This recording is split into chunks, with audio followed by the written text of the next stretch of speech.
kira-kira nih Kak, kanker apa sih yang menurut Kakak itu harus kita waspadai pada di saat sekarang ini Kak? Data di Globokan tahun 2020 itu dia merangkum beberapa kanker dengan angka insiden yang tertinggi. Yang pertama itu ada kanker.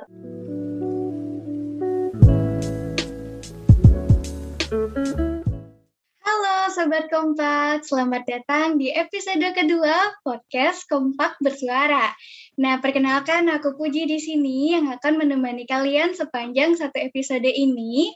Tapi aku nggak sendiri loh, karena aku juga ditemani oleh seorang narasumber spesial yang merupakan alumni Kompak. Nah, karena tak kenal maka tak sayang, kepada kakak dipersilakan untuk memperkenalkan diri. Halo, selamat sore Sobat Kompak. Perkenalkan, nama saya Asita. Saya juga alumni Kompak, tahun lawas. Sempat menjabat di keperusahaan Kompak juga, tahun 2015-2016. Udah lama banget ya. Wah, iya Kak Asita, ternyata udah lama banget ya. Sekarang bagaimana kabarnya Kak? Dan kira-kira apa ya kesibukan Kakak sekarang ini? Untuk kabarnya baik, gimana Puji kabarnya? Baik juga Kak, sehat. Oke, sama-sama kabarnya baik ya. Walaupun lagi hujan, lagi kondisinya juga lagi mendung kayak gini, syukurlah kalau sama-sama kabarnya baik ya. Untuk kesibukannya bagaimana Kak? Kesibukanku, aku baru selesai menjalani tugas sebagai relawan di Rumah Sakit Darurat COVID Wisma Atlet Kemayoran, jadi baru balik ke Bali juga. Wah, ternyata lumayan sibuk ya Kak. Terima kasih karena sudah menyempatkan untuk hadir dan berbagi informasi di podcast Kompak Bersuara ini. Nah, untuk mengawali podcastnya nih Kak, saya ingin bertanya, pertanyaannya sederhana nih Kak. Apa sih itu kanker? Mungkin bisa dijawab, Kak?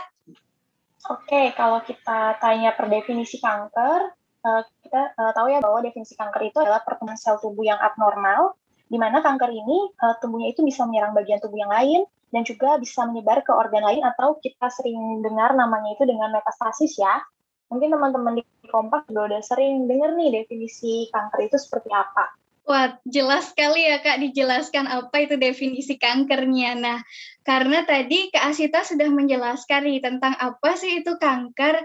Nah, selanjutnya pertanyaannya adalah kenapa ya Kak kira-kira kanker ini masih tinggi kasusnya di masyarakat dan masih sulit untuk dideteksi nih Kak?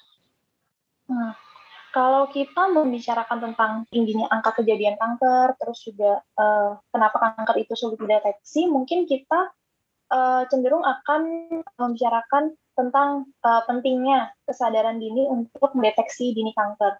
Jadi kan saya yakin saat ini di era perkembangan zaman seperti ini, masyarakat itu pasti sudah tahu apa itu kanker, bahaya kanker apa.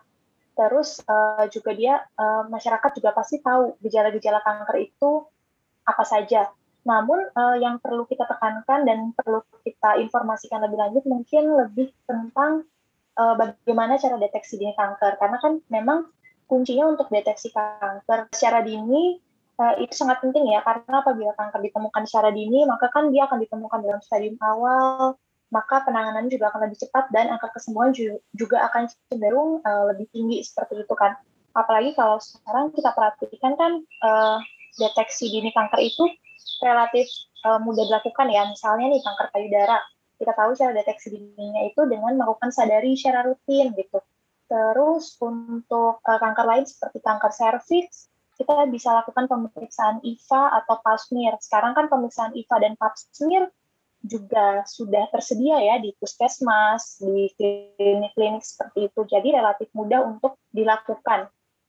Terus juga apabila misalnya nih orang-orang dengan faktor resiko kanker, misalnya perokok, terus juga untuk orang-orang yang riwayat punya keluarga, apalagi keluarga dekat yang bisa kanker, dia kan juga memiliki faktor resiko tuh. Jadi penting untuk melakukan pemeriksaan secara berkala ataupun medical check up secara berkala. Jadi kalau menurut saya sih penting ya untuk mencegah tingginya kasus kanker, itu penting sekali untuk dilakukan deteksi kanker. Sehingga sekarang mungkin Kompak sebagai organisasi yang bergerak di bidang kanker harus lebih menekan gimana sih cara deteksi dini kanker gitu. Bahkan mengarahkan masyarakat untuk melakukan pemeriksaan kanker secara dini seperti itu. Baik, terima kasih ya Kak Asita atas penjelasannya yang sangat mendetail tentang kenapa sih kanker ini masih banyak terjadi di masyarakat. Jadi Sobat Kompak jangan lupa ya untuk melakukan deteksi dini kanker untuk membantu menekan angka kejadian kanker. Oh iya Kak, tadi kan saya juga sudah bertanya, kenapa sih kanker itu banyak? Lalu kira-kira nih Kak, kanker apa sih yang menurut Kakak itu harus kita waspadai di saat sekarang ini Kak? Kalau kita bicara tentang gangguan sel yang abnormal, saya rasa semua kanker berbahaya ya, karena kan apabila dibiarkan sifatnya akan mengancam nyawa. Kalau kita buka webnya Globocan, yaitu web yang tentang kanker, itu dia data di Globocan tahun 2020 itu dia merangkum beberapa kanker dengan angka insiden yang tertinggi. Yang pertama itu ada kanker payudara, disusul dengan kanker paru, kanker kolorektal, dan kanker prostat seperti itu. Jadi kalau misalnya ditanya kanker mana di antara kanker-kanker ini yang paling bahaya, semua kanker berbahaya gitu. Sekarang bagaimana caranya kita menemukan kanker-kanker ini di stadium awal, deteksi dini secara di stadium awal, lalu juga kita memberikan pengobatan secara cepat dan juga akan menghasilkan hasil yang bagus gitu ya, sehingga angka kematian kita bisa turunkan seperti itu. Wah, ternyata semua kanker itu harus diwaspadai ya, Sobat Kompak. Untung saja nih Kak Asita menekankan, mungkin kadang kita berpikir nih, jangan-jangan karena kanker payudara yang paling banyak kita waspada nih sama kanker payudara, tapi kita lupa sama kanker yang lain, dan kanker yang lain itu ternyata sama berbahayanya. Nah, selanjutnya nih Kak, tadi sudah membahas tentang kanker itu apa, kenapa kanker itu banyak, dan kanker apa yang harus diwaspadai, tapi ternyata semua kanker itu harus diwaspadai. Lalu bagaimana sih Kak? Apakah Kompak atau komunitas mahasiswa peduli kanker ini berpengaruh apa tidak terhadap pandangan Kakak terhadap kanker Kak?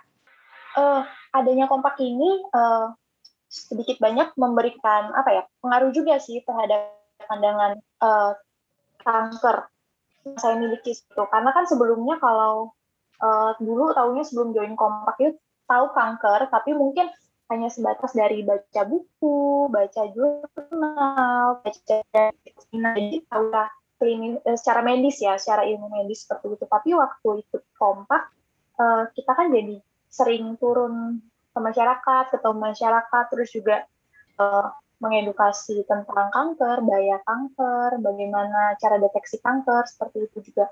Kita juga sering ketemu sama penderita kanker, terus jadi sering juga kan cerita-cerita sama penderita kanker, bagaimana perjuangan mereka melawan kanker, juga kita jadi belajar melihat dari sisi penderitanya gitu, bagaimana mereka tetap semangat dan berupaya untuk sembuh dari kanker seperti itu. Wah, ternyata Kompak ini lumayan berperan besar ya Kak terhadap pembentukan pandangan Kakak terhadap kanker, dan mungkin juga anggota-anggota Kompak lainnya juga merasakan manfaat Kompak ini.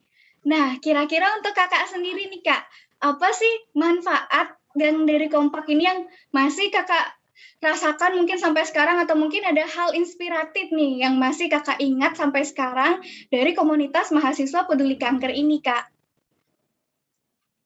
Hal inspiratif yang saya dapetin dari join Kompak dan ketemu penderita-penderita kanker secara langsung, saya jadi lebih tahu gimana sih perjuangan pasien-pasien kanker gitu untuk melawan penyakitnya gitu. Kadang kita ketemu pasien kanker anak, kalau sekarang masih ada tuh kegiatannya kita mengunjungi pasien-pasien kanker anak di rumah singgah, kita kan sering ketemu ya sama adik-adik kita yang terkena kanker, mereka usianya masih relatif kecil, masih relatif muda, tapi mereka tetap semangat menjalani kemoterapi, menjalani pengobatan-pengobatan untuk tetap sembuh gitu untuk segera sembuh dari kanker. Itu membuat kita jadi kayak, wah mereka semangat banget loh untuk berjuang cepat sembuh, untuk berjuang melawan penyakitnya. Kita juga harus tetap semangat juga dong sebagai orang dewasa yang masih dikasih kesehatan gitu. Kita tetap harus semangat untuk menjalani hidup gitu. Jangan mau kalah sama mereka. Itu sih hal inspiratif yang saya dapatin selama saya gabung di Kompak seperti itu. Wah, benar-benar inspiratif sekali ya Kak Uji, sampai merinding nih dengarnya ini.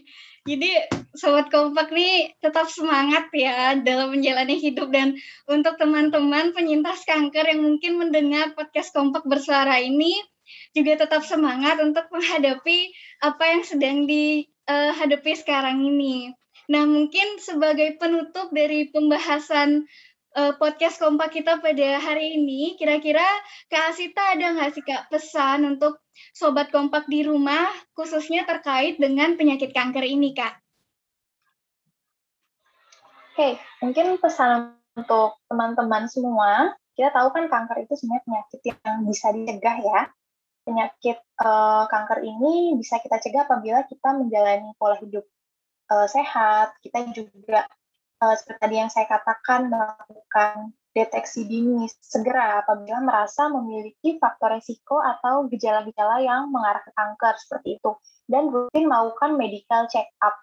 Jadi apabila kanker kita temukan dalam fase awal, maka harapannya akan cepat ditangani dan juga angka kesembuhannya akan semakin tinggi seperti itu. Ya, terima kasih Kak Asita untuk pesannya terkait dengan penyakit kanker, khususnya pentingnya kita untuk melakukan pencegahan terhadap kanker ini. Nah, semoga informasi pada podcast episode kedua ini bisa bermanfaat untuk Sobat Kompak sekalian, dan jangan lupa untuk terus mengikuti channel podcast Kompak Bersuara, dan ikuti terus informasinya ya teman-teman. Untuk Kak Asita, mari kita gemakan moto Kompak Kak. We fight cancer. We fight cancer.